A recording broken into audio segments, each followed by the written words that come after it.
जानते हैं ज्यादा एनआरसी भी नहीं आई, हैं? जो एनआरसी आई नहीं उसका आनी चाहिए, आनी चाहिए। हाँ बिल्कुल आनी चाहिए। जमीयतुल उलमा हिंद पिछले 25-30 सालों से डिमांड कर रही थी कि एनआरसी कराओ आसाम में।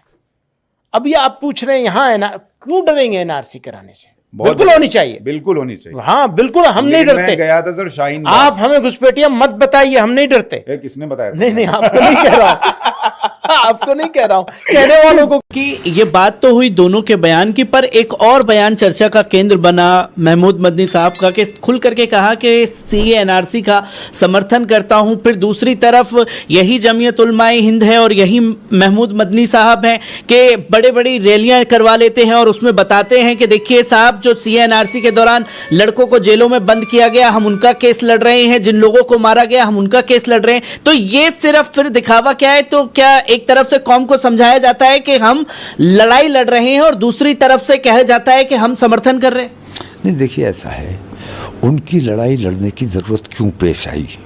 जिनसे आपके ताल्लुकात है, जिनसे आपका दोस्ताना है, जिनसे आप अपने ज़ाती काम लिया करते हो, उनसे आप ज़ाती काम लेने के बजाय आप कौम का काम क्यों नहीं लेते? अगर आपकी दोस्ती है, ताल्लुकात हैं और उनके मंशा के मुताबिक आप काम कर रहे हो, सीए एनआरसी पूरे हिंदुस्तान के मुसलमान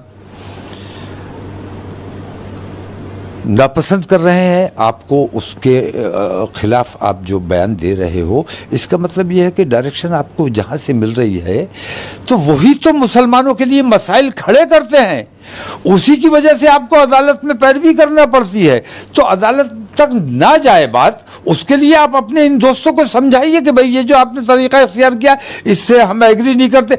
असदुद्दीन ओवैसी से आप डिसएग्री करते हो, उन लोगों से आप एग्री कैसे करते हो? और उनके जो मंशा है और मुसलमानों को तकलीफ और परेशानी में मुब्तला करने का जो उनका तरीका है, उससे आप एग्री करते हो और उसका समर्थन करते हो और उसकी हिमायत करते हो। ये कौन सा मसलक के मुताबिक काम कर रहे हो या मुसलमानों के जज्बात से खिलवाड़ कर रहे हो? मेरी समझ में नहीं आता है।